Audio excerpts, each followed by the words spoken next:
안녕하세요. 저는 일산에 살고 있는 41살 여자입니다. 이곳에 사연을 신청하게 된 이유는 이번에 시어머니께서 저희 집에 찾아오셨어요. 하지만 현관문 앞에서 한참 동안 눈물만 흘리시다가 결국 집으로 돌아가셨습니다. 남편은 방에 들어가 나오지 않았고 저 또한 시모가 달갑지는 않아서 들어오시라는 말을 차마 할 수가 없었어요. 그 이유는 저희가 그동안 과거에 시모에게 많은 아픔을 받았던 터라 세월이 지났어도 쉽게 용서가 되지 않았습니다. 그렇게 시모가 집으로 돌아가시고 그제서야 방에서 걸어 나온 남편은 정신적으로 많이 힘들었는지 잘 먹지도 못하는 술을 결국 입에 대고 말았어요. 시모와 저희의 관계가 왜 이렇게까지 되었는지 지금부터 설명드릴 텐데요. 앞으로 어떤 식으로 결정을 하면 좋을지 많은 의견 부탁드리겠습니다. 시모의 성격은 남편과 결혼하기 전부터 대충 알고 있었지만 크게 신경 쓸 문제는 아니라고 생각했었어요. 어차피 시댁은 명절 외엔 거의 찾아뵙지 않을 거라 생각했었기 때문에 부딪힐 일이 없을 것 같았거든요. 그런데 시모는 예상 밖의 행동을 보여주기 시작하면서 저를 점점 더 힘들게 만들었습니다. 남편도 그동안 부모님과 함께 살면서 봐왔던 성격과는 전혀 다른 모습을 보게 되었다며 충격을 받은 상태였었죠. 남편과 함께 살기 시작하면서 하루에도 수십 번씩 시모에게 전화가 오기 시작했어요. 처음에는 이것저것 궁금하신 게 많으시고 저와 좋은 관계를 유지하고 싶으셔서 전화를 자주 주시는 줄 알고 있었는데요. 시간이 가면 갈수록 단순히 저를 괴롭히고 싶으셔서 그러셨다는 걸 알 수 있었습니다. 여보세요? 요즘 들어 전화를 너무 안 받는데 일부러 피하는 거지? 며느리 목소리 듣는 게 이렇게 어려워서야 되겠어? 어머님, 전화 주시는 건 정말 감사한데요. 저는 지금 회사에서 근무를 하고 있잖아요. 당연히 전화를 받을 수 있는 상황이 아니라서 많이 곤란하죠. 그래서 퇴근 후 연락드리겠다고 문자까지 남겨드렸잖아요. 저 요즘에 회사에서 눈치 보여요. 너는 시애미와 전화 통화하는 것보다 회사 일이 먼저란 말이냐? 그러다 정말 급한 전화면 어쩌려고 내 전화를 안 받아? 한 번만 더 전화 안 받고 혼자 판단해서 결정한다면 그땐 나도 그냥 넘어가지는 않을 거다. 처음 인사 왔을 때 뭐라고 그랬어? 잘하겠다며. 그럼 잘하는 모습을 보여줘야지. 그건 그냥 말뿐이었던 거야. 이번 주말에 내려오거라. 진지하게 대화 좀 나눠야겠다. 시모는 가족보다 회사 일이 먼저인 것 같다고 점점 언성이 높아지셨고 결국 끝은 주말에 시댁으로 오라는 거였어요. 매번 이런 식으로 사람을 괴롭히시는데 정신적으로 너무 힘이 들더라고요. 특히 일주일의 기간 중에 금요일이 제일 전화가 많이 옵니다. 그 이유는 남편과 함께 어쩔 수 없이 시댁에 가야만 하는 상황을 만드셨어요.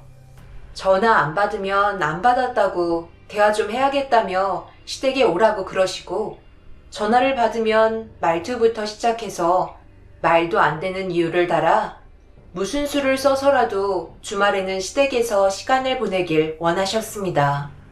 이런 상황들이 점점 반복이 되니 남편도 지치고 저도 말이 아니었죠.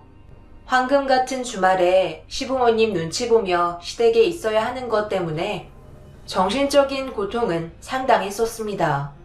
그러다 저희도 신혼생활이 전혀 없어 딱 한 번 시댁에 가지 않았다가 집안은 난리가 나고 말았습니다.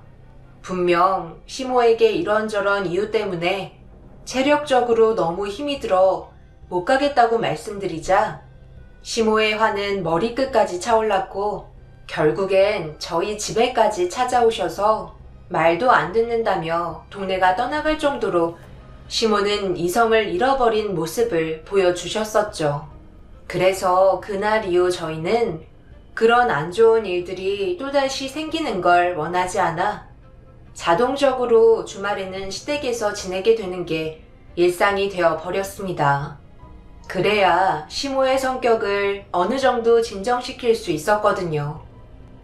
이번 주 주말에도 어머님 댁으로 내려오시래. 그런데 당신도 알겠지만 이번 주에는 우리 부모님 집에 다녀오기로 했었잖아. 그렇지. 장인 장모님 얼굴 뵈러 가기로 했었지. 무슨 문제라도 있는 거야? 당신이 미리 얘기하지 않았어? 저번 주에 미리 상황 설명 전부 다 드렸는데 다짜고짜 오늘 전화하셔서는 무조건 내려오라고 하시잖아. 그러니 내가 화가 안 나겠어? 언제까지 이렇게 살아야 되는 거야? 한두 번도 아니고 매번 이러시니 이제는 어머님 얼굴 뵙는 것도 너무 괴로울 지경이야. 내가 다시 전화해서 확실하게 얘기해 줄게. 나도 내 엄마이지만 정말 이럴 때 보면 인연 끊고 싶을 정도야. 주말에는 무조건 내려오게 하고 싶으셔서 그런지 사소한 거 하나라도 말도 안 되는 꼬투리 잡으시는데 나도 참는데 한계가 있는 거라고. 제가 정신적으로 많이 힘들어하는 모습을 바라보고 있던 남편이 그 자리에서 곧바로 시모에게 전화를 걸었어요. 그리고 잠시 뒤 수화기에서 시모의 목소리가 들려오기 시작했고 남편이 침착하게 다시 상황을 설명하고 있는데 아무 말 없이 듣고 계시던 시모가 갑자기 저랑 통화하겠다며 바꿔달라고 하시길래 남편 선에서 마무리 지으려 했지만 시모는 집으로 찾아오기 전에 당장 전화 바꾸라는 말에 어쩔 수 없이 저에게 전화를 건네주게 되었고 수화기에서 들려오는 시모의 말에 제 얼굴은 하얗게 질려 버렸습니다. 그냥 콧말 없이 조용히 내려오면 될 것을 그걸 꼭 내 아들한테 일러 바쳐야 마음이 후련하니? 그래서 네가 얻는 게 뭔데? 어머님, 저도 사람이에요. 한계라는 게 있잖아요. 저번 주에 충분히 설명드렸었는데 꼭 이런 식으로 나오셔야 됐어요? 저번 주에 얘기했다고 해도 일정은 오늘도 바뀔 수 있는 거 아니니? 그래서 지금 내려오지 않겠다는 말이야? 이런 기분으로 어머님 댁에 웃으면서 들어갈 수 없는데 제가 왜 그런 손해를 보면서까지 점점 더 안 좋은 상황을 만들어야 하죠? 저희 부모님 얼굴 못 뵌 지 꽤 돼서 이번 기회에 다녀오려 한 건데 그게 그렇게 잘못된 건가요? 더 이상 어머님과 대화 나누고 싶지 않아요. 시모는 대화를 주고받고 있던 도중 갑자기 전화기를 끊어버리셨어요. 저희도 지칠 대로 지쳐버려서 좋은 말이 나오지 않았었죠. 그런데 생각지도 못한 일이 터지고 말았고 늦은 새벽 시간에 찾아오신 시모가 쉬지 않고 초인종을 누르시길래 잠도 덜 깬 상태에서 일단 현관문부터 열어드리는 게 좋을 것 같아 급하게 문을 여는 순간 시모는 갑자기 제 머리채를 잡으시더니 거실 중앙까지 끌고 가셔서 패대기를 치셨습니다. 저희는 시모가 늦은 시간에 집으로 오실 거라곤 전혀 생각하지 못한 상태라 이런 상황이 당황스럽기만 했어요. 시모가 이렇게까지 화가 나신 이유는 주말에 시댁으로 내려오지 않겠다며 대들었다는 이유 하나 때문에 제 머리채를 잡으셨던 거였고 잠시 뒤 시부도 저희 집으로 들어오셨습니다. 알고 보니 시부를 뿌리치고 저희 집으로 달려오신 거였네요. 이 사람이 꼭 이렇게까지 해야 됐어? 하지 말라고 몇 번이나 얘기했었잖아. 애들 잘 지내고 있고 잘 시간이니까 나중에 다시 만나서 당신이 불만이 있었던 걸 얘기하던지 아니면 아침에 전화하라고 했는데 내 말을 이렇게까지 무시하고 안 좋은 상황을 꼭 만들어야 마음이 풀리는 거야? 당신이 도대체 며느리한테 원하는 게 뭔데? 왜 이렇게 못살게 구는 거냐고? 내가 이렇게까지 하든 말든 당신이 무슨 상관이야? 참견하지 말라고 했잖아. 어디서 어른한테 한마디 치료하지 않고 대들고 있어? 오라고 하면 오면 될 것을. 그게 그렇게 불만이었던 거야? 안 되겠다. 너 짐 싸서 우리 집에 들어와라. 네? 저희 생활도 있는데 갑자기 그런 말을 하신다고 해결될 문제가 아니잖아요. 어머님 왜 이렇게 억지를 부리시는 거예요?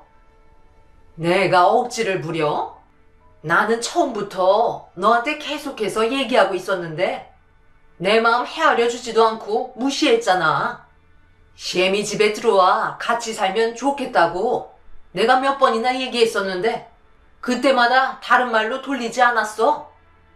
어머님께서 그렇게 얘기하실 때마다 웃으시면서 가볍게 접근하셨잖아요. 그러니까 진지하게 받아들이지 않았던 거죠. 어찌됐든 저희는 어머님 댁에 들어갈 생각 눈꼽만큼도 없으니까 이만 돌아가 주세요. 이런 식으로 행동하시는 게 오히려 역효과라고요. 결국 시모와 저는 언성을 높이면서 말싸움을 하기 시작했어요. 결론적으로 시모가 원했던 건 제가 시댁에 들어가길 바라셨던 거죠. 하지만 이런 분위기와 시모의 성격을 알게 된 마당에 누가 시댁에 들어가 살겠어요. 당연히 거부 의사가 나올 수밖에 없는 상황이었죠. 그리고 남편도 저와 똑같은 마음이었기 때문에 더 이상 대화하고 싶지 않다며 시부의 도움을 받아 시모를 밖으로 내쫓았습니다. 한참 동안 밖에서 난리를 치며 흥분을 가라앉히지 못하셨던 시모는 시부의 물리적인 힘을 이기지 못하시고 겨우 시댁으로 돌아가셨습니다. 그렇게 늦은 새벽 시간에 찾아오셔서 난리를 치셨던 게 엄청난 충격으로 다가왔는지 쉽게 진정이 되지 않았고 결국 두 눈에서 눈물이 흐르고 말았어요. 이런 대접을 받게 될 거라곤 전혀 생각지 못했었죠. 결국 잠 한숨 제대로 못 잔 상태에서 동이 텄고 저희는 그날 아무 데도 가지 않았어요. 집에서 한 발자국도 나가지 않고 집에서 주말을 보내고 있었습니다. 남편도 많이 힘들었는지 저에게 한 가지 제안을 하기 시작했어요. 순간 감정적으로 행동하는 게 아닌 그동안 계속 생각을 하고 있었다며 의견을 제시했습니다. 남편은 몇 달 전부터 정말 진지하게 생각하고 있었다며 더 이상은 참지 못하겠다고 그냥 인연 끊고 지내는 게 좋을 것 같다는 의견을 제시하면서 많은 고민에 빠져 있었죠. 그런데 더 이상 상황을 악화시키지 않을 거라 생각했던 시모는 저희 부모님께 연락을 취하신 뒤 자리를 만드신 다음 그동안 시모가 저에게 가진 불만들을 털어놓게 되었고 그 결과 양가 집안의 싸움이 걷잡을 수 없을 정도로 커지고 말았습니다. 저희 엄마와 시모가 한바탕 난리를 치고 있다는 아빠의 말씀에 남편과 저는 급하게 그곳으로 향했어요. 그리고 그날 이후 시모와 더 이상의 인연을 만들고 싶지 않아 등을 돌리고 말았습니다. 보자 하니까 정말 너무하신 거 아니에요? 저희가 언제까지 참을 거라 생각했었나요? 뒤에서 묵묵히 지켜보고 있으니까 저희를 짓밟고 올라서도 된다는 착각을 하셨나 봐요. 아들, 딸 둘이 잘 사는 모습 뒤에서 지켜보면 될 것을 맨날 전화하셔서 못살게 굴면 어느 누가 좋은 말이 나가겠어요? 그동안 제 딸이 참아왔던 것만도 대단하다고 생각합니다. 더 이상 연락하지 마세요. 내가 내 아들 보고 싶어서 내려오라고 한 건데 그게 잘못됐어요? 둘이 좋아서 결혼했으면 어느 정도 희생하는 부분도 있어야지. 무조건 자신들이 원하는 대로 들어주길 바라는 게 문제 아닌가요? 이래서 싹수가 노란 여자를 집에 들이면 풍비박산 난다더니 지금 상황을 보세요. 이렇게까지 안 좋은 상황으로까지 밀어붙이게 만든 게 전부 사부인이 잘못 키우신 딸 때문에 벌어진 일이라고요. 제발 그만 좀 하세요. 도대체 언제까지 이러실 건데요? 결국엔 좋은 결과를 얻지 못한다는 거 모르시는 건 아니시죠? 이 사람이 인연 끊겠다는 말까지 나왔어요. 지금은 저도 같은 생각이고요. 저희 엄마가 맞는 말만 하셨는데 왜 그걸 안 좋게 받아들이시는지 저는 전혀 이해할 수가 없겠어요. 어머님 댁에 제가 들어가서 살아야 더 이상 문제가 없는 건가요? 당연한 거 아니야? 네가 내 말을 하도 듣지 않아서 결국 이런 결과가 나온 거잖아.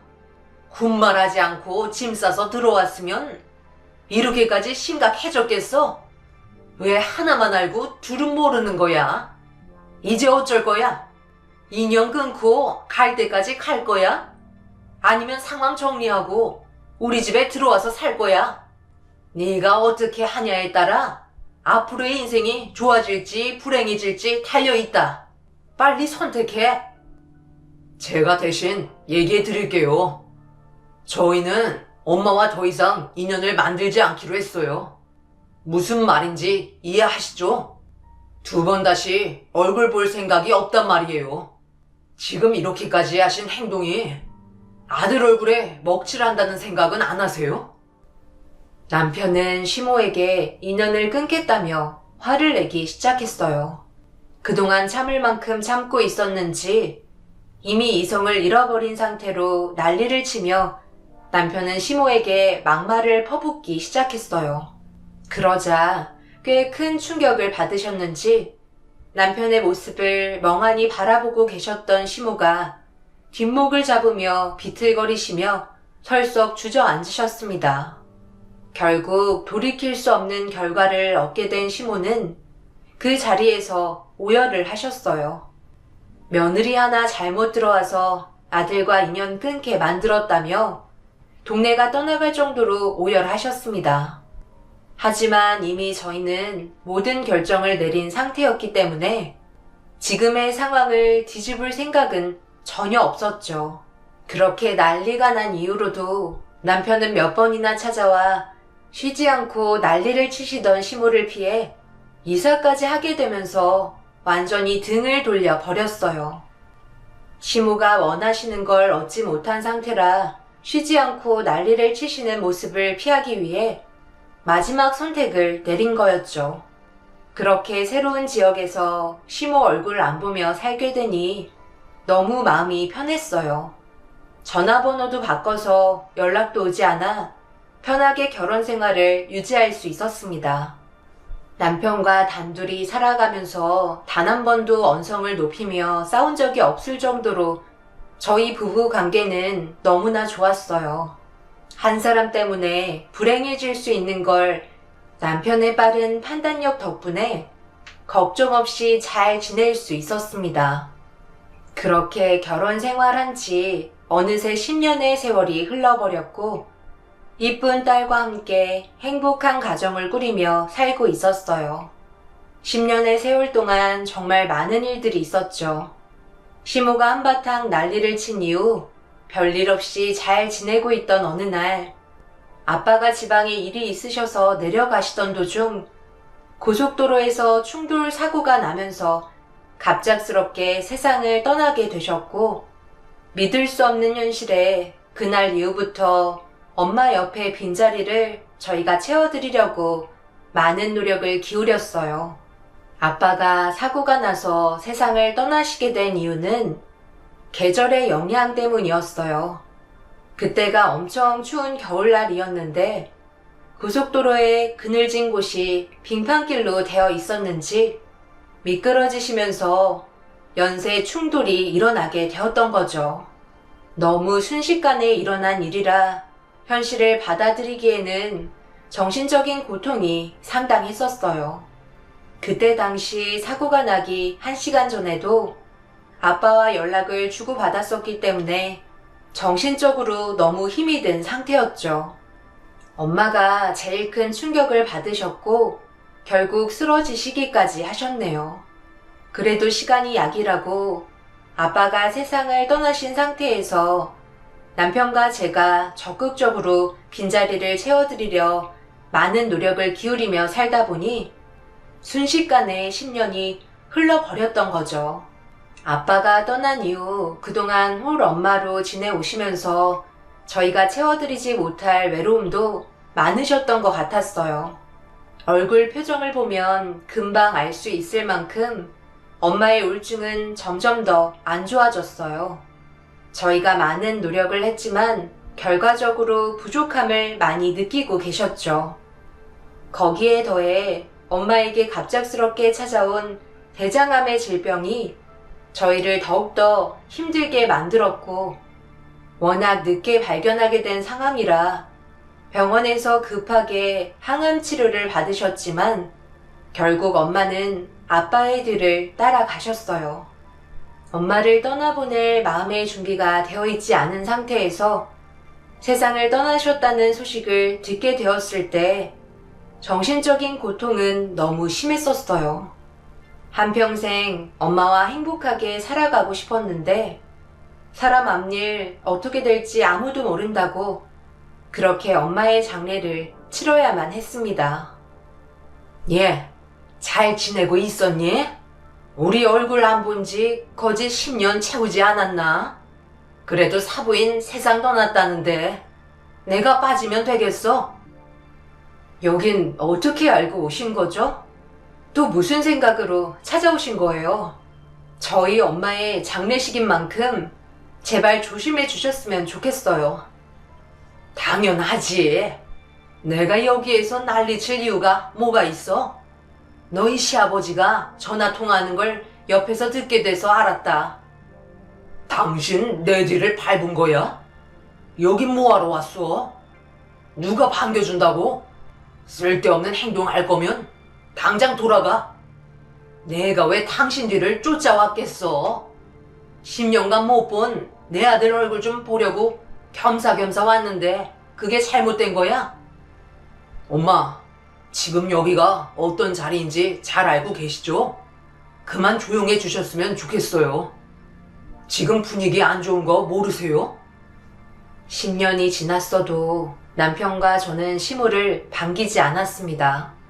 그래도 어느 정도는 분위기 파악을 하셨는지 시부 옆에 조용히 계셨고 큰 문제 없이 장례식이 진행되고 있는데 늦은 새벽 시간에 시모가 제 옆으로 다가오셔선 갑자기 손을 잡아주시며 같이 슬퍼해 주셨어요. 시모의 돌발 행동에 너무 놀라 이상한 눈빛으로 바라보고 있는데 저에게 이상한 말을 늘어놓기 시작하셨습니다. 우리가 얼굴 안 보고 지낸 지 벌써 10년이라는 시간이 흘렀는데 그동안 정말 많은 생각을 하며 지냈었다. 어차피 사람 사는 인생 그 끝은 한 줌의 채밖에 안 됐는데 뭐하러 이렇게까지 안 좋은 상황으로 끌고 갔나 싶더라고. 그동안 시애미가 모질게 했던 행동들에 대해 전부 미안하게 생각한다. 사부인한테도 제대로 된 사과 한마디 못한 게 너무 마음이 아프네. 우리 앞으로 좋은 관계 유지하면서 지내도록 하자. 내가 앞으로 너한테 잘하마. 그러니 우리 다시 시작해보는 게 어떻겠니? 시모는 갑자기 자신의 과거의 한 잘못에 대해 용서를 구하시며 저와의 관계를 다시 회복하길 원하고 계셨어요. 눈물을 흘리시는 모습을 바라보고 있는데 진심이 느껴지는 것 같아 저도 조금씩 마음이 풀어지고 있던 그때 저에게 한 가지 부탁을 하셨고 조금이라도 기대했던 제가 한심하게 느껴질 정도로 시모에게 너무 큰 실망을 하고 말았습니다. 그런데 말이야, 오늘 하루 장례식장에서 쭉 지켜본 결과 꽤 많은 분들이 다녀가셨던데 조의금 좀 꽤 들어왔겠지? 네? 갑자기 조의금은 왜요? 무슨 말씀을 하고 싶으신 건지 전혀 이해를 하지 못했어요. 다른 할 말씀이 있으신 건가요? 그게 말이야, 내가 며칠 뒤에 동창회에 참석해야 하는데 너희 시아버지가 글쎄 도통 지갑을 열어주지 않더라고. 그래서 돈 나올 구멍이 없는 거야. 동창회 참석은 해야 할 것 같은데 혹시 조의금 들어온 것 좀 빌려줄 수 있겠니? 한 200이면 될 것 같은데 그렇게 큰 금액은 아니니까 부담될 정도는 아니지? 심히 부탁인데 들어줄 수 있잖아. 어서. 승범이가 알면 또 난리 치겠다. 어서 가서 200만 원 빼오거라. 우리가 다시 좋은 관계를 유지할 수 있게 되니 이런 부탁도 할 수 있고 너무 좋은데? 어머님, 갑자기 그게 무슨 말씀이에요? 저희 엄마 조의금을 갑자기 빼달라뇨. 지금 너무 당황스러운 거 아시죠? 그리고 이런 부탁을 10년 만에 얼굴 본 저에게 아무렇지도 않게 빌려달라는 건 문제가 있다 보는데요. 죄송하지만 그렇게 해드리긴 힘들 것 같아요. 뭘 그리 빡빡하게 굴어? 어차피 장례 비용 처리하고 남는 금액 있을 거 아니야. 그거 좀 빌려서 쓰겠다는데 그게 그렇게 어렵니? 지금 그게 문제가 아니잖아요. 아직 장례식도 끝나지 않은 상태에서 당장 돈을 빼오라는 게 상식적인 선을 넘는 행동인 거잖아요. 시모는 자신이 원하는 대로 움직이지 않는 저를 뚫어지게 쳐다보시더니 결국 엄마 영정사진 앞에서 소리치며 화를 내셨고 잠시 눈을 붙이고 있던 남편이 시끄러워지는 소리에 저에게 급하게 다가왔어요. 시모는 남편이 오자마자 금방 꼬리를 내리셨지만 시모 행동을 덮어드릴 수는 없었어요. 처음부터 돈을 목적으로 장례식에 들어와 저에게 접근한 걸 알 수 있었기 때문이죠. 시부께서 돈을 주지 않으시니 조의금을 빼오라는 시모의 말이 너무 어이가 없었고 남편도 이 사실을 알게 되면서 장례식장에서 당장 나가시라며 소리치던 순간 갑자기 저희 담당 장례 지도사가 시모 앞에 멈춰 섰고 서로의 얼굴을 확인하자마자 시모는 뒷걸음질 치기 시작했어요. 얼굴의 안색은 상당히 안 좋아지셨고 지도사는 갑자기 시모의 뺨에 손을 올려붙인 뒤 머리채를 잡기 시작했습니다. 그리고 알게 된 충격적인 사실은 장례 지도사분의 남편과 시모가 서로 동창회에서 만나 눈이 맞게 되면서 몰래 만나오다가 지도사분에게 들킨 상태였어요. 현장을 잡았었는데 시모는 도망쳤었고 지도사 남편분께선 입을 닫고 계신 상황이라 시모를 잡기에는 어려움이 있었죠. 그런데 하필 저희 엄마 장례식장에 담당 지도사로 일을 하고 계셨던 분이 시모와 관계가 있을 거라곤 꿈에도 몰랐었네요. 결국 장례식장은 난리가 나게 되었고 잠시 집에 들르셨다가 돌아오신 시부께서 이 모든 사실을 알게 되시면서 돌이킬 수 없는 결과를 가져오게 되었네요. 남편도 온 집안이 경악하게 되는 순간이었죠. 시부는 더 이상 시모와 함께 살고 싶지 않으셨는지 그 자리에서 이혼을 선포하셨고 남편도 등을 돌리자 그 자리에 죽은 듯 낮아빠지면서 용서를 구하기 시작하셨어요. 하지만 이미 늦어버린 상태라 더는 주워 담을 수 없었습니다. 그렇게 엄마의 장례가 겨우 끝이 나고 시부와 시모는 이혼을 하셨습니다. 그런데 문제는 여기서 끝이 아니었어요. 시모가 얼마 전에 저희 집에 찾아오셨는데 그 이유는 시모가 현재 췌장암 판정을 받게 되시면서 앞으로 살 날이 얼마 남지 않았다는 진단을 받은 상태셨습니다. 그래서 눈물을 흘리시며 저희에게 용서를 구하려 하셨지만 그동안의 아픔이 너무나도 컸기 때문에 남편은 방에서 나오지 않았네요. 시모의 바람으로 인해 시부에게도 버려지셨고 저희 남편에게도 버림받으신 상태라 치료를 받을 수 있는 돈도 모자르신 상황입니다. 제발 용서해달라며 현관문에서 오열을 하셨지만 끝내 남편은 방에서 나오지 않았어요. 지금 저희가 겪고 있는 이 사태를 어떻게 수습하고 마무리를 지어야 할지 모르겠습니다. 시모가 저에게 그동안 했던 잘못들을 생각하면 너무 화가 치밀고 마음이 아픈데 막상 세상 떠나실 날이 얼마 남지 않으셨다는 말에 어떻게 처리해 나가야 할지 모르겠네요.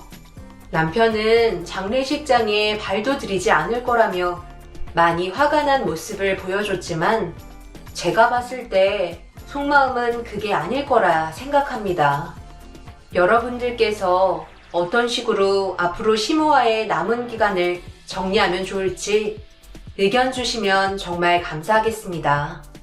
제 사연 들어주신 분들, 오늘 하루도 힘내시고 하시는 일이 무엇이든 잘 되실 수 있기를 기원 드리겠습니다. 감사합니다. 안녕하세요. 저는 서울에 살고 있는 50대 여자입니다. 현재 제가 겪고 있는 이 상황을 어떤 식으로 받아들여야 할지 몰라 답답한 마음에 사연을 신청하게 되었습니다. 도저히 믿을 수가 없을 정도로 눈앞에 펼쳐진 충격 광경에 너무 놀라 지금도 정신과 치료를 받고 있는 중인데요. 제가 겪게 된 일들이 어떻게 벌어지게 된 건지 지금부터 이야기를 풀어보도록 할게요. 지금으로부터 20년 전으로 거슬러 올라가야 할 것 같네요. 그때 당시 저에게는 이제 막 배 아파 낳은 쌍둥이 두 딸이 있었어요. 한 번에 임신해 쌍둥이를 낳게 되니 시부모님께서도 정말 좋아하셨죠. 저도 두 아이를 매일 봐왔지만 실감이 나지 않을 만큼 너무 신기했어요.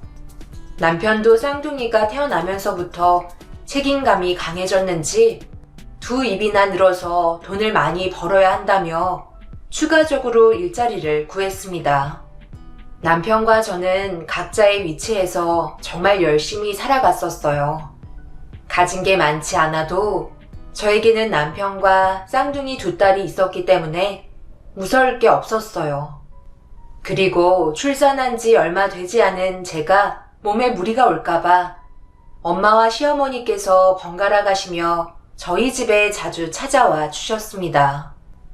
특히 시어머니께서 많은 사랑을 주셨는데 저희 집에 한번 오시면 몸에 좋은 음식들을 양손 가득 만들어 오셨고 너무 죄송할 정도로 집안일은 일체 손을 대지 못하게 하셨어요.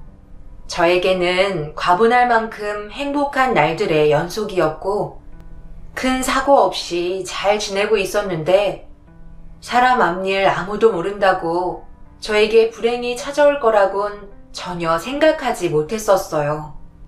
그날은 남편과 오래간만에 외식을 하면서 스트레스를 풀고 있는데 시모에게 전화가 왔어요. 목소리가 상당히 안 좋아 보이시길래 무슨 일이 있냐고 여쭤본 순간 너무 놀라 핸드폰을 떨어뜨리게 되었고 떨리는 마음 붙잡으며 남편에게 서둘러 집에 가봐야 할 것 같다고 오열하면서 팔을 잡아 끌었어요. 무슨 일이냐고 물어보는 남편에게 집에 화재가 났는데 아이들이 아직 구출받지 못했다며 상황을 설명하자마자 남편의 얼굴이 사색이 되었고 저희는 급하게 집으로 향하게 되었습니다. 정신없이 도착을 하니 시모가 집 앞에서 땅을 치며 오열하고 계셨고 건물 전체에 화재가 나고 있었어요. 정신을 차리지 못하는 시모에게 아이들은 어떻게 됐냐고 여쭤봤지만 정신줄을 놓으신 듯 넋이 나간 얼굴을 하고 계셨습니다. 아이들은요? 왜 어머님만 여기에 나와 계시는 거예요?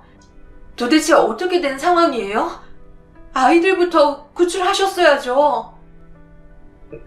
미안하다. 아이들이 깊게 잠든 걸 확인하고 다음날 아침상 차릴 식재료가 없어서 잠시 마트에 들렀는데 금방 올 거니까 별 문제 없을 거라 생각했었어. 그런데 서둘러 다녀와야겠다는 생각만 했던 터라 아이들 손수건을 소독한다고 냄비에 손수건을 삶고 있었는데 그걸 깜빡하고 외출을 해버린 거야. 그래서 돌아왔는데 지금 보는 것처럼 이 사태가 벌어졌단다. 소방대원분들도 불길이 워낙 세다 보니까 지금 현재 진입하기 힘들어하는 것 같아. 그래서 외부에서 먼저 화재 진압을 하고 들어가려 하는데 아이들의 생명은 보장할 수 없을 것 같다더구나. 정말 미안하다. 이런 상황이 올 거라곤 전혀 몰랐어. 시모의 말에 그 자리에서 털썩 주저앉아 버렸고 소방대원 분들은 외부에서 화재 진압을 하고 있었지만 불길은 쉽게 가라앉지 않았어요. 제가 할 수 있는 건 아무것도 없었고 하늘 높이 솟아오른 불길은 아이들이 살아있을 거라는 희망의 끈조차 놓아버리게 만들었네요. 쌍둥이 딸들은 세상 밖으로 나온 지 몇 달밖에 되지 않은 상태였기 때문에 현실을 받아들이는 게 너무나 괴로웠었어요. 아이들을 구출하기 위해 불길 속으로 뛰어들려 하자 소방대원분들은 저를 말리기 시작했고 결국 절망 속에 빠져버린 저는 그 자리에서 쓰러지고 말았습니다. 그리고 얼마의 시간이 지난 건지 눈을 떴을 때 화재가 난 현장이 아닌 병실에 누워 있었습니다. 제 손을 잡고 눈물을 흘리고 있던 남편은 정신 차린 저를 제대로 바라보려 하지 않았어요. 그때 쌍둥이 두 딸이 이 세상을 떠나게 되어 버렸다는 걸 알 수 있었고 숨을 쉬기 힘들 정도로 너무 괴롭고 힘이 들었어요. 하염없이 눈물을 흘렸지만 10달 품어 배 아파 낳은 아이들은 더 이상 제 품에 돌아오지 않았어요. 화재가 워낙 커서 불길 진압에 어려워 건물 안으로 늦게 들어가게 되었는데 아이들이 있는 방도 이미 흔적조차 알아보기 힘들 정도로 모든 게 불타버린 상태였대. 워낙 불길이 강해서 그랬는지 아이들의 흔적조차 없었어. 말도 안 돼.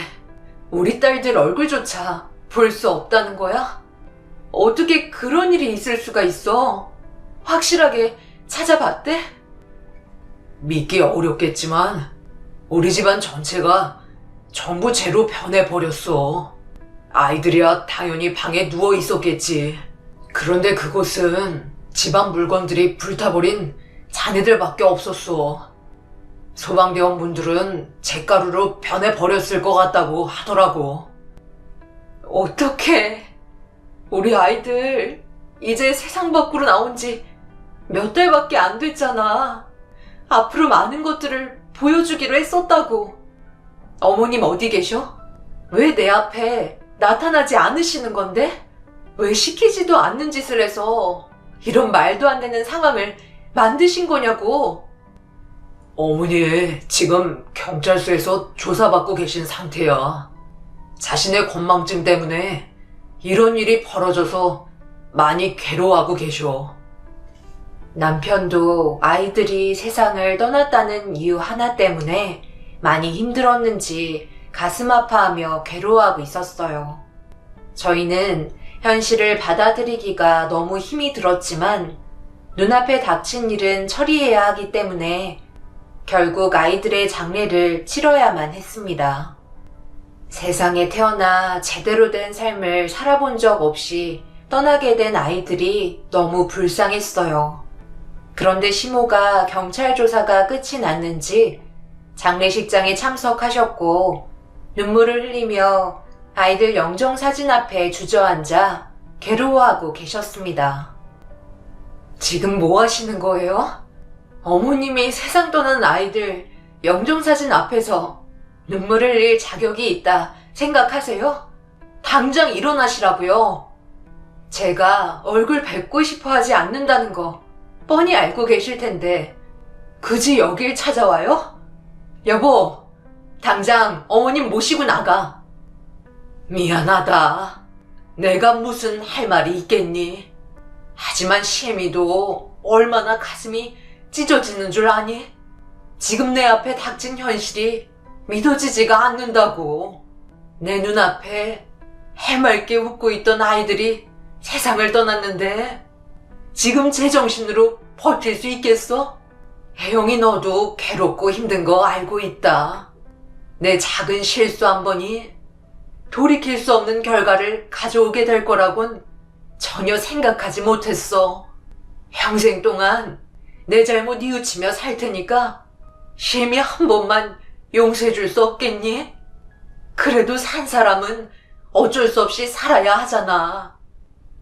용서해드리면 마음 편히 살아갈 수 있으실 것 같으세요? 저에게는 아이들을 기억할 수 있을 만한 흔적이 하나도 남김없이 전부 다 사라져 버렸는데 제 앞에서 산 사람은 살아야 한다고요? 이런 상황에서 어머님은 남은 인생 살아가고 싶으세요? 결국 감정 조절이 되지 않던 저는 시모에게 당장 장례식장에서 나가시라며 소리를 지르며 밀치기 시작했고, 남편이 옆에서 말렸지만 이성을 잃어버렸기 때문에 흥분된 감정을 쉽게 진정시킬 수가 없었습니다. 그렇게 한참 동안 난리를 치다가 실신을 하게 되었고, 장례식장은 아수라장이 되어버리고 말았어요. 시간은 멈추지 않고 계속해서 흘러가는데 제가 느끼고 있는 아픔은 아물지 않았어요. 되려 아이들이 세상을 떠났다는 현실이 저를 미친 듯이 괴롭혔습니다. 아이들을 떠나보낸 지 1년이 넘어가는데도 제가 느끼고 있는 감정은 전혀 바뀌지 않았고 좋아지기는커녕 점점 더 안 좋아지고 있었습니다. 당신 언제까지 이런 삶을 살 거야? 이제 그만 아이들 놓아주고 새삼 살아야지. 이러다 너까지 세상 떠날까봐 너무 걱정된다고. 그러니까 이제 그만 털어버리자. 아이 또 가지면 되잖아. 우리 다시 시작하면 되는 거야. 훨씬 좋아질 수 있다고. 다시 시작하면 된다고? 뭘 다시 해? 새롭게 태어난 아이가 지금 내 아픔을 위로해 줄 수 있다고 생각해? 뭔가 상당히 착각하고 있는 것 같은데 절대 좋아질 수 없어. 이런 식으로 날 위로할 생각하지 마. 왜? 내가 어머님 용서해드리지 못하니까 기분 나쁜가 봐? 어머님만 그런 식으로 행동하시지 않았다면 이런 일도 없었다고. 당신이 지금 나한테 하는 행동은 전혀 도움이 되지 않아. 오히려 그때의 아픔을 더 떠올리게 만들 뿐이야. 그래서 언제까지 이런 식으로 살아갈 건데? 나는 이렇게 살고 싶지 않다고. 우리 아직 젊은 나이야. 충분히 바로 잡을 수 있고 마음 아프지만 좋은 날은 꼭 찾아올 거라고. 과거에 안 좋았던 일은 전부 잊어버리고 다시 시작하면 돼. 제발 정신 좀 차려. 당신만 과거의 아픔 털어버리고 정상적으로 돌아온다면 모두가 다시 좋아질 수 있다고. 제발 나도 좀 살자. 이런 모습 보고 싶지 않으면 차라리 그냥 이혼해. 당신의 모습 전부가 억지로밖에 안 보여.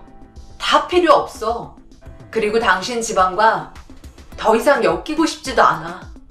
어머님 얼굴 한평생 보고 싶지 않은데 내가 용서해드리면 웃고 지내실 거 아냐? 나는 그 꼴 못 볼 것 같아. 결국 당신은 혼자만 생각한다는 거네. 우리는 안 힘들 것 같아? 아무렇지도 않을 것 같냐고. 그래, 알았어. 당신이 원하는 대로 해줄게. 나는 한 번뿐인 내 인생을 이런 식으로 허비하고 싶지 않아. 우리 여기까지 하는 걸로 하자. 결국 남편은 저를 이해해주지 못했어요. 1년이 되었든 10년이 되었든 제 옆에서 위로해줄 거라 생각했는데 시모를 용서해주지 않는다고 저에게 모진 말들을 늘어놓기 시작했고 결국엔 이혼 얘기까지 나오게 되면서 저희 관계는 더 이상 좋아질 수 없을 거란 판단에 이혼을 선택하게 되었습니다. 차라리 잘 됐다 싶었어요. 어차피 무리하게 결혼 생활을 유지하는 것보다 차라리 갈라서는 게 좋을 거라 생각했었습니다. 한평생 시모의 얼굴을 보면서 살아야 한다는 게 저로서는 너무나 힘든 날들이었고, 어느 순간부터 시모도 용서를 구하는 게 지치고 힘드셨는지 더 이상은 찾아오지 않으셨습니다. 그런 모습들을 보면서 남편과의 결혼을 유지하는 게 좋은 영향을 줄 거라 판단되지 않았어요. 그래서 이혼을 선택하게 되었지만 살아가다 보니 잘한 결정이었다는 걸 알 수 있었고, 그렇게 저 혼자만의 시간을 가지게 되면서 천천히 마음을 정리할 수 있었습니다. 부모님께선 저 혼자 살고 있는 게 많이 걱정이 되셨는지 자주 찾아와 주셨어요. 그리고 조금씩 정신적인 고통에서 벗어나기 시작하면서부터 좀 더 활력 있는 삶을 살기 위해 일자리를 알아본 뒤 정신없이 일을 하기 시작하면서 저는 쌍둥이 두 딸을 떠나보낸 아픔을 치유하는데 5년의 시간 만에 정상적인 사람으로 돌아오게 되었습니다. 항상 마음 한편엔 아이들이 떠올랐지만 그래도 감정 컨트롤을 할 수 있을 만큼 마음이 단단해져 있었기 때문에 더 이상 눈물을 흘리지 않았고 속으로 삭힐 수가 있었어요. 부모님께선 새로운 인연을 만나 새 출발하길 원하셨지만 또다시 결혼을 생각한다는 게 저에게는 너무나 두려웠고, 혼자 살아가는 게 오히려 마음이 더 편하다는 걸 시간이 지날수록 그에 따른 답은 확실했어요. 그렇게 혼자만의 삶을 살면서 남은 인생을 저만 위하며 살아가게 되었고, 어느새 아이들이 세상 떠난 아픔도 기억이 무뎌질 만큼 20년의 세월이 흘러버렸어요.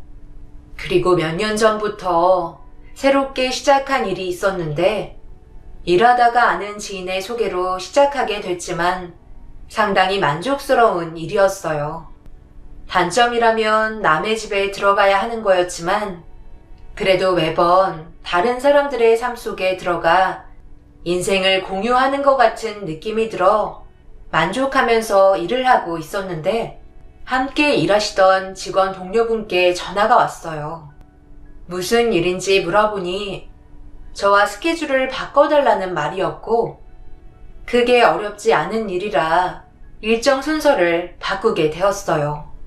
바꾼 일정이 명절날이었는데 저는 딱히 급할 게 없었기 때문에 부모님께 전화 한 통 넣어드린 다음 저에게 잡힌 일정을 처리해 나갔습니다. 특히 명절은 일손이 많이 부족하기 때문에 도우미 신청이 많아 추가적인 수당을 벌기에는 좋은 기회였죠.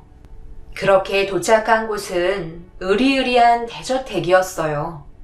보통 도우미로 들어가게 되는 곳이 잘 사는 집안 위주로 거의 일정이 잡히지만 제가 이 일을 하는 동안 제일 큰 집이었습니다.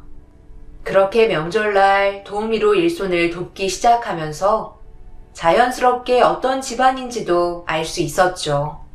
정신없이 일하다가 잠시 쉬는 시간이 생겨서 집을 구경하고 있는데 벽에 걸린 가족 사진을 보게 되었어요. 여기 집안이 얼마나 짱짱한데, 사장님은 산부인과 의원하시고 사모님도 만만치 않은 집안이라던데, 거기에다가 딸 둘이 있는데 얼마나 공부를 잘하면 이번에 명문대학교에 떡하니 합격했지 뭐야. 나도 그동안 가정부 생활 오래 했지만 이 집안처럼 깨가 쏟아지는 집안은 처음 봤다니까.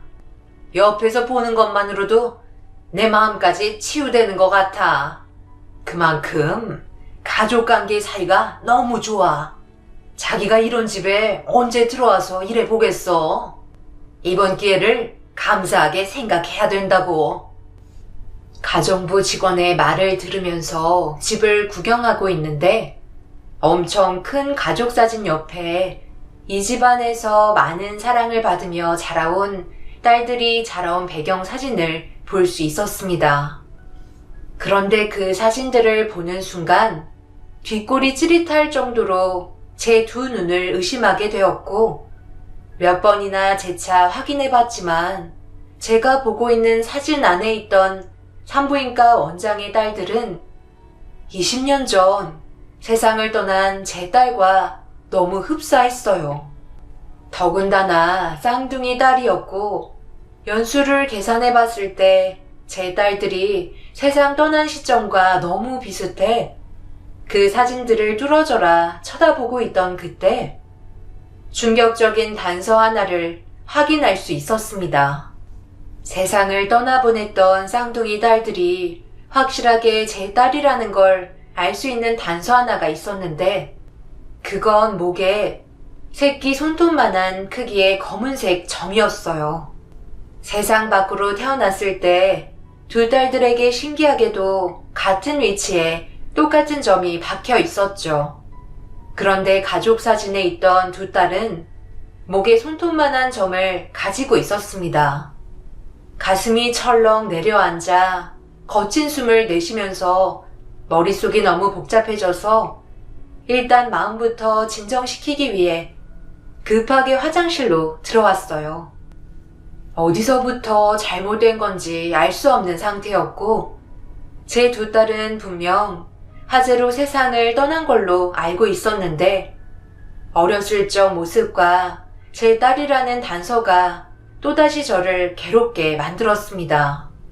사람이 살다 보면 별의별 일은 다 겪는다길래 의원집 딸도 세상 떠난 제 딸과 비슷한 위치에 점이 있을 거라 생각했어요. 오랜 세월이 흐른 만큼 이성을 쉽게 되찾을 수 있었고 크게 심호흡 한번 하고 화장실에서 나오려는 순간 화장실에 가지런히 놓인 칫솔 몇 개가 눈에 들어왔어요. 그리고 저도 모르게 그 칫솔을 들고 있던 손가방에 넣게 되었고 그날 도우미 역할이 끝나고 퇴근을 하려는데 현관문 앞에 하필 의원집 두 딸이 저와 마주쳤습니다. 그리고 제 눈에 들어온 목의 반점을 보게 되었고 쌍둥이 두 딸이 똑같은 위치에 반점을 가지고 있어 시선을 떼지 못하고 있었어요. 그 사이 사모님께서 조심히 퇴근하라는 말에 정신을 차렸고 잠시 동안 두 딸들과 눈빛을 주고받은 다음 의원집에서 빠져나올 수 있었습니다. 너무 충격적인 상황이라 집에서 나오자마자 그 자리에 주저앉아 버렸고 몇 분 동안 숨을 고른 뒤 집으로 돌아와 많은 생각에 사로잡혀 있었습니다. 하지만 제 머릿속으로 해결할 수 있는 것들은 아무것도 없었어요. 집주인 몰래 가지고 나온 칫솔 몇 개가 저와 의원집 딸들이 연관이 있는지 없는지 확인시켜줄 수 있는 유일한 단서였어요. 칫솔을 한참 동안 바라보면서 생각한 건 제발 제 딸들이 아니길 진심으로 바랬어요. 만약 화재 사고로 세상 떠난 제 딸들이 맞는다면 그에 따른 충격은 감당할 수 없을 정도로 너무 크게 다가올 것 같아 두려웠습니다. 그래서 유전자 검사를 하는 게 맞는 건지 많은 고민에 빠져 있었어요. 저는 결국 유전자 검사를 해보는 걸로 결정을 내렸고 명절이 끝난 뒤 바로 유전자 검사 신청을 하게 되었습니다. 계속해서 속으로 앓고 있는 것보다 후회 없는 선택을 하는 게 옳은 판단이라 생각했었어요. 그렇게 길게만 느껴졌던 시간이 끝이 나고 유전자 검사 서류가 제 손으로 들어올 수 있었네요. 서류 봉투를 들고 있는데 떨리는 손이 진정이 되지 않을 정도로 많은 긴장 속에 봉투를 뜯어 조심스럽게 유전자 서류를 확인한 순간 몇 번이나 재차 확인하게 되었고 믿을 수 없는 결과가 입이 다물어지지 않을 정도로 엄청난 충격을 받고 말았습니다. 두 딸들이 저와의 유전자가 일치하다는 내용을 확인받게 되는 순간이었어요. 그날 너무나도 큰 정신적 고통에 어쩔 줄 몰라 당황해하며 지금의 상황을 어떻게 처리하는 게 옳은 결정인지 몰라 많은 고민에 빠져 있었어요. 제일 큰 문제는 이미 해답을 알고 계신 시모와 남편이 의문의 사고로 10년 전에 세상을 떠나셨기에 시댁 식구들만 알고 있는 진실을 저는 들을 수 없었습니다. 결국 의원 집안의 사람들만 진실을 알 수 있을 것 같아 유전자 검사 서류를 들고 사모님께 전화를 걸었습니다. 그리고 잠시 뒤 전화를 받은 의원집 사무와 통화를 시작했고 저희는 약속 장소에서 만나게 되었어요. 이미 사모님의 얼굴 표정은 굳은 상태였고 모든 진실을 알고 있는 듯 보였어요. 서류는 다 확인하셨죠? 도대체 이게 어떻게 된 일인 거죠? 분명 사모님 댁에서 살고 있는 두 따님은 저와의 유전자가 일치하게 나오는데 제가 알지 못하는 진실을 말해주셔야 하지 않을까요? 저는 20년간 세상을 떠나보낸 딸들을 그리워하며 고통 속에서 살아갔었어요. 그런데 화재 사고로 세상을 떠난 줄 알았던 제 두 딸들이 지금 사모님 댁에서 사지 멀쩡히 잘 살고 있다는 거에 너무 큰 충격을 받아 이 상황을 어떤 식으로 받아들여야 할지 몰라 상당히 혼란스럽고 고통스러워요. 이제 그만 진실을 말해주시죠. 죄송합니다. 전부 다 제 이기적인 욕심이 낳은 결과입니다. 예전에 그쪽 부군께서 저희 집 운전기사로 일을 해오고 있었어요. 그런데 어느 날 제가 남편과 진지한 대화를 주고받고 있다가 결국 눈물을 흘린 적이 있었거든요. 저는 아이를 가질 수 없는 불임의 판정을 받게 되었고 남편은 괜찮다고 했지만 저는 아이를 간절히 원하고 있는 상태였죠. 그렇다고 입양을 하고 싶은 생각은 없었어요. 수단과 방법을 가리지 않고 무조건 제 아이를 가지고 싶었습니다. 그런데 장 기사가 저에게 다가오더니 한 가지 제안을 하더라고요. 저는 그 제안이 너무 충격적이었지만 아이를 간절하게 원했던 터라 결국 받아들일 수밖에 없었습니다. 장 기사가 그때 당시 저에게 바라고 있던 건 돈밖에 없었어요.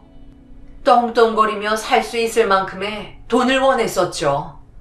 그리고 저는 쌍둥이 딸들이 태어난 지 몇 달밖에 되지 않았다는 걸 듣게 된 순간부터 마음에 변화가 오기 시작했던 것 같아요. 결국 저는 산부인과 원장인 저희 남편의 힘을 빌려 지금의 아이들을 제 딸로 거짓 출생신고를 해서 받아들이게 되었던 거죠. 저희는 계획대로 일을 진행했고 장 기사의 어머님께서 집에 불을 낸 뒤에 차 안에서 기다리고 있던 저에게 아이들을 곧바로 넘겨주셨어요. 그리고 그쪽에게 전화를 걸었고 그때부터 연기를 하기 시작하셨죠. 그때 당시에 저는 그쪽이 오열을 하며 괴로워하고 있는 모습까지 전부 다 지켜보고 있었어요. 하지만 제 품에 들어온 아이를 다시 돌려주고 싶지 않았습니다. 잘 살지 못하는 가정 환경에서 자라는 것보다 제가 가지고 있는 체력으로 훨씬 많은 것들을 누리게 해주고 싶었어요.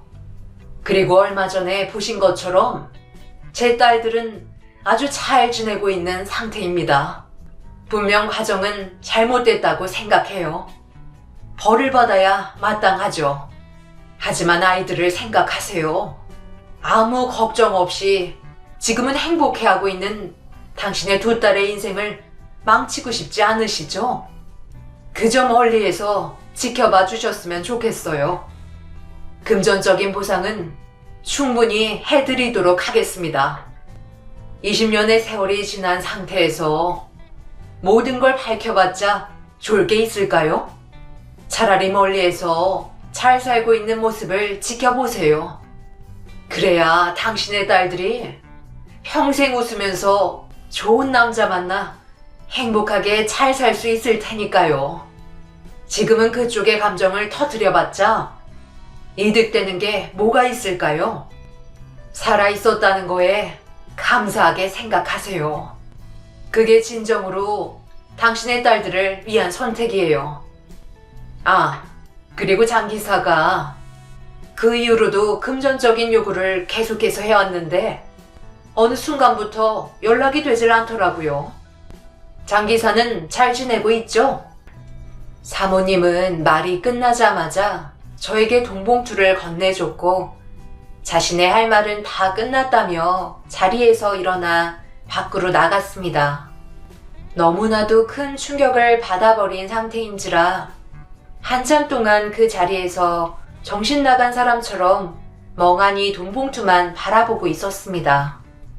분명 화가 머리끝까지 차올랐지만 20년 만에 본 제 두 딸들이 아파하는 모습은 보고 싶지 않아 어떻게 하면 좋을지 판단이 서지 않았어요. 그래서 집으로 돌아온 이후부터 지금까지 아무것도 하지 못하고 있습니다. 아무한테도 제가 가지고 있던 고민을 털어놓지 못하고 있어요. 그래서 여러분들의 도움을 받아야 할 것 같아 이렇게 사연을 신청하게 되었네요. 앞으로 제가 어떤 선택을 해야만 할까요? 20년 만에 보게 된 쌍둥이 두 딸의 인생을 불행의 길로 빠뜨리게 하고 싶지는 않습니다. 20년의 세월이 흐른 만큼 급하게 상황을 벌리지 않을 생각이에요. 천천히 시간을 두고 어떤 식으로 처리를 하면 좋을지 고민을 해봐야 할 것 같습니다. 여기서 하나 의문인 건 시모와 남편이 어느 날 갑자기 세상을 떠났다는 게 이 집안 사람들과도 연관이 있을까봐 무섭기도 하네요. 그래서 여러분들의 소중한 의견을 들어보고 싶어요. 아낌없는 댓글 부탁드릴게요. 제 사연 들어주신 분들 언제나 지금의 삶에 행복이 가득하시길 바라며 답변 기다리도록 하겠습니다. 감사합니다.